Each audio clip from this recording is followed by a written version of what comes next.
Guys, welcome back to YouTube channel ഓക്കെയിൻ കൺമണി. അപ്പം ഞാനും അമ്മയും കൂടിയിട്ട് ആര്യമ്പാടത്തേക്ക് പോവാൻ കേട്ടോ, മരുന്നൊക്കെ വാങ്ങി. അപ്പം ചായ ഒക്കെ കുടിച്ചിട്ടാണ് നമ്മൾ ഇറങ്ങിയത്. ഗൈസ്, അമ്മയുടെ പാസ്ബുക്കിൻ്റെ സംഭവം റെഡിയാക്കുക. അപ്പോൾ അമ്മയ്ക്ക് ATM കാർഡ് പുതിയത് വന്നിട്ടുണ്ടായിരുന്നു. അപ്പോൾ അതിൻ്റെ പിൻ ജനറേഷനും കാര്യങ്ങളൊക്കെ ചെയ്യാനുണ്ട് എന്ന് പറഞ്ഞിട്ടുണ്ടായിരുന്നു. അപ്പോൾ പോണ വഴിക്ക് ആര്യമ്പാടത്ത് ATM ഉണ്ടല്ലോ, അപ്പോൾ നമ്മൾ അവിടെ നിന്ന് ചെയ്യാമെന്നാണ് വിചാരിച്ചിട്ടുണ്ടായിരുന്നത്. അങ്ങനെ നമ്മൾ ബസ്സിന് പോകാൻ വേണ്ടി ഇറങ്ങാം കേട്ടോ. ഞാൻ എത്ര നാളായി ആര്യമ്പാടത്തേക്കൊക്കെ ബസ്സിൽ പോയിട്ട്? 10 ഉണ്ടായിരുന്നുള്ളൂ. അതാ, അപ്പൊ നിങ്ങൾ നോക്കാതെ വാങ്ങിച്ചിട്ടില്ലേ? ഗൈസ്, ഞങ്ങൾ മരുന്ന് വാങ്ങിക്കാൻ പോവുകയാണ്. നല്ല വീട്. അപ്പോൾ ബസ് കയറാൻ നമ്മുടെ വീടിൻ്റെ തൊട്ടടുത്ത് തന്നെയാണ് ബസ് സ്റ്റോപ്പ് ഉള്ളത്. അപ്പോൾ കനാലിൻ്റെ മുകളിൽ കൂടി നമ്മുടെ വീടിൻ്റെ വഴി കൂടി തന്നെ നടന്ന ബസ് സ്റ്റോപ്പിലേക്ക് എത്തും.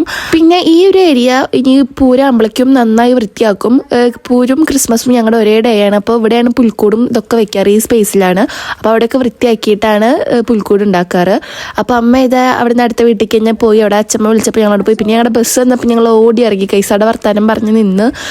പിന്നെ നമ്മൾ ആര്യമ്പാടെത്തി. ഇവിടെ എത്തുമ്പോൾ എനിക്കൊരു പ്രത്യേക ഫീൽ ആട്ടോ. കാരണം സ്കൂളും എല്ലാ മെമ്മറീസും ഇവിടെ തന്നെയാണ്. നമ്മുടെ ഒരു മെയിൻ ഒരു സിറ്റി എന്ന് പറയാൻ പറ്റില്ല, നമുക്ക് എന്നാൽ എല്ലാ സൗകര്യങ്ങളുള്ളൊരു സ്പേസാണ് ആര്യമ്പാട് എന്ന് പറഞ്ഞാൽ. നമുക്ക് പെട്ടെന്ന് പോയ എല്ലാ സംഭവങ്ങളും കിട്ടുന്ന ഒരു സ്ഥലം. പിന്നെ അച്ഛൻ ഇവിടെ തന്നെയാണ് പണി ചെയ്യുന്നത്. അച്ഛൻ ഇവിടെ യൂണിയനിലാണ് കേട്ടോ. അപ്പം അച്ഛൻ ഫുൾ ടൈം അച്ഛൻ ഇവിടെ അവൈലബിൾ ആവും. ഞങ്ങൾക്കൊരു ആവശ്യം വന്നു വെച്ചെങ്കിൽ, പനിയോ എന്തെങ്കിലും വന്നു വെച്ചെങ്കിൽ ഒന്ന് വിളിച്ചാൽ മതി. സ്കൂളിലേക്ക് അച്ഛൻ വന്ന് കൊണ്ട് വീട്ടാക്കി തരും. അതുപോലെ നേരത്തെ എങ്ങാനും വിട്ട് അച്ഛനെ വിളിച്ചാൽ മതി, അച്ഛൻ കൊണ്ടുവന്നാക്കി തരും. അങ്ങനെ അപ്പോൾ ഞങ്ങളിതേ അമ്മയുടെ ഒപ്പം ATM ഒക്കെ റെഡിയാക്കാൻ പോയി. പക്ഷെ അതൊന്നും സെറ്റായില്ല ഗൈസ്. ഞങ്ങളുടെ ആര്യമ്പാടത്തെ ഒരു ATMൻ്റെ ഒരു പ്രത്യേകതയുണ്ട്. നമുക്ക് ആവശ്യമുള്ള സമയത്ത് പോയി ഫണ്ട് എടുക്കാൻ പറ്റില്ല. അമ്മയുടെ പിന്നെ പിൻ ജനറേഷൻ അങ്ങനെ കുറച്ച് ഇതൊക്കെ ഉണ്ടായിരുന്നു. അത് പിന്നെ നമുക്ക് പിന്നെ ബാങ്ക് പോകാന്ന് പറഞ്ഞിട്ട് അങ്ങനെ ഇട്ടു. അങ്ങനെ പിന്നെ നമ്മൾ 3 പേരും കൂടിയിട്ട് ഇവിടെയുള്ളൊരു ആയുർവേദ വൈദ്യശാലയ്ക്ക് കയറി. ഇതാണ് നമ്മുടെ മെയിൻ പർപ്പസ് ഉണ്ടായിരുന്നത്. കുറച്ച് ഐറ്റംസ് ഒക്കെ വാങ്ങിക്കാനുണ്ടായിരുന്നു. കാരണം ഞാൻ ഇതുവരെ പ്രസവരക്ഷ അങ്ങനത്തെ കാര്യങ്ങളൊന്നും ചെയ്തിട്ടില്ല. 3 വട്ടം എനിക്ക് അബോർഷൻ ഉണ്ടായിട്ടുണ്ട്. അതിന് ശേഷം പ്രത്യേകിച്ച് ഒരു മെഡിസിനോ ഒരു കാര്യവും ഞാൻ എടുത്തിട്ടുണ്ടായിരുന്നില്ല. അപ്പോൾ ഞാൻ ഇപ്രാവശ്യം എടുക്കണമെന്നും ഇല്ലയെന്ന് വിചാരിച്ചായിരുന്നു. പിന്നെയാണ് ഞങ്ങളുടെ അമ്പലത്തിൽ നിന്ന് അങ്ങനെ പറഞ്ഞ്, ഇപ്പോൾ കുറേ പരിപാടിയും കാര്യങ്ങളൊക്കെ ഉണ്ടായിരുന്നല്ലോ.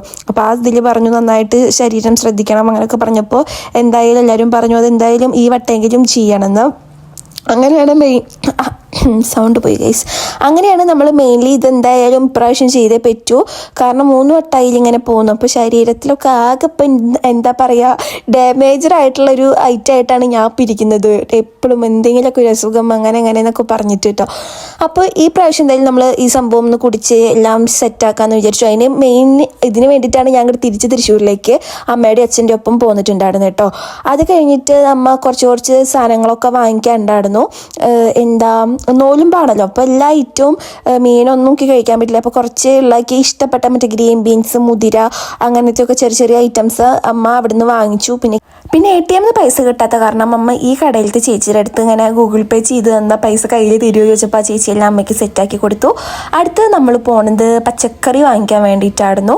അപ്പോൾ ഞങ്ങളുടെ അടുത്തുള്ള വീടിൻ്റെ അടുത്തുള്ള ഒരു ചേട്ടൻ്റെ ഷോപ്പ് തന്നെയാണ് കേട്ടോ. ആൾ ആര്യമ്പാടത്ത് ഇവിടെ പച്ചക്കറിയുടെ ഇതൊക്കെ നടത്തുന്നുണ്ട്.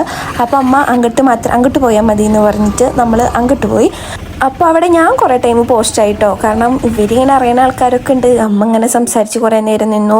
പിന്നെ പണ്ടത്തെ പോലെ ഇപ്പോൾ കോഴിക്കോടാച്ചെങ്കിൽ ഞാനും ആദർശാനും കൂടി പച്ചക്കറി വാങ്ങിക്കുമ്പോൾ ഒക്കെ ഞാൻ നോക്കി സെലക്ട് ചെയ്തെടുക്കണം. അങ്ങനെ പിന്നെ ഞാൻ വേഗം ഓടിപ്പോണത് വെള്ളം ഒടുക്കത്തെ ദാഹം ഉണ്ടായിരുന്നു. ഇപ്പോൾ എന്തെങ്കിലും എല്ലാ ജ്യൂസ് വാങ്ങിക്കാൻ വേണ്ടിയിട്ട് പോകുന്നതാണ്. ഇപ്പോൾ ആദർശായിട്ടുണ്ടെങ്കിൽ തന്നെ ഇപ്പോൾ നല്ല ചീത്തക്കെട്ടുണ്ടാവും. കാരണം എനിക്ക് ആദർശാണ് തീരെ മറ്റേ കൂൾ ഡ്രിങ്ക്സ് കാര്യങ്ങളൊന്നും വാങ്ങിച്ചു തരാറില്ല. കല്യാണം കഴിഞ്ഞൊരു ടൈമിൽ ഞങ്ങൾ ഫുൾ ടൈം മന്തി, പെപ്സി അങ്ങനത്തെ ഒരു ജേണി ആയിരുന്നു. 1 വർഷം ഫുള്ള് ഞങ്ങൾ അങ്ങനെയായിരുന്നു. പിന്നെ നമ്മൾ ടോട്ടലി എല്ലാം നിർത്തിയതായിരുന്നു. പക്ഷെ ഇപ്പോൾ ഇവിടേക്ക് നന്നായി ദാഹിച്ചപ്പോൾ ഞാൻ പോയിട്ട് കുറച്ച് വെള്ളമൊക്കെ വാങ്ങിച്ചു. അത് കഴിഞ്ഞിട്ട് നമ്മൾ ഓട്ടോയ്ക്ക് വേണ്ടിയിട്ട് വെയിറ്റ് ചെയ്ത് കേട്ടോ. ഓട്ടോ അയച്ചെങ്കിൽ ഒരൊറ്റ എണ്ണം പോലും ഉണ്ടായിരുന്നില്ല. എന്നാണ് കുറച്ച് തിരക്കുള്ളവരെല്ലാവരും പറയുന്നുണ്ട് ആര്യമ്പാടത്ത് നിന്ന് കുറച്ച് നല്ല തിരക്കുണ്ടല്ലോ. കാരണം വണ്ടികളൊക്കെ സ്പോട്ടിൽ വരണതൊക്കെ ഓരോരുത്തർ ഇങ്ങനെ വിളിച്ച് പോവായിരുന്നു. അങ്ങനെ നമുക്ക് കടയിലത്തെ ചേട്ടൻ തന്നെ ഒരു ഓട്ടോ വിളിച്ച് സെറ്റാക്കി തന്നു. അപ്പോൾ ഓട്ടോ എത്തിയപ്പോൾ ഞാൻ അമ്മയും കൂടിയിട്ട് അതിൽ കയറാൻ വേണ്ടിയിട്ട് നിൽക്കാം കേട്ടോ.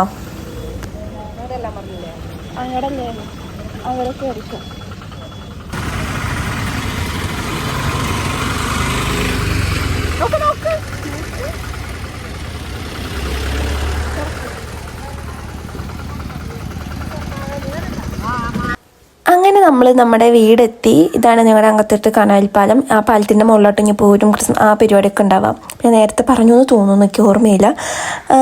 പിന്നെ ഒടുക്കത്തെ ക്ഷീണം. നമ്മളൊന്ന് കുറേ നാൾ വീട്ടിലിരുന്നിട്ട് പിന്നെ പുറത്ത് പോയിട്ടൊന്ന് വെയിലൊക്കെ കണ്ട് കുറച്ച് നേരം കഴിയുമ്പോഴേക്കും നമുക്ക് ഭയങ്കര ക്ഷീണം തോന്നില്ലേ. അപ്പം ഞാൻ അയ്യോ എനിക്ക് വയ്യ എന്നുള്ള രീതിക്കാണ് ഞാൻ കയറി വരുന്നത്. അപ്പം അമ്മ സാധനങ്ങളൊക്കെ എടുത്തിട്ട് വീട്ടിലേക്ക് കയറുകയാണ്. അപ്പോഴേക്ക് എങ്ങനെയെങ്കിലും ഒന്ന് വീടെത്തി ഒന്ന് കിടന്നാൽ മതി എന്ന് വെച്ചിട്ടാണ് ഞാൻ നിൽക്കണേ.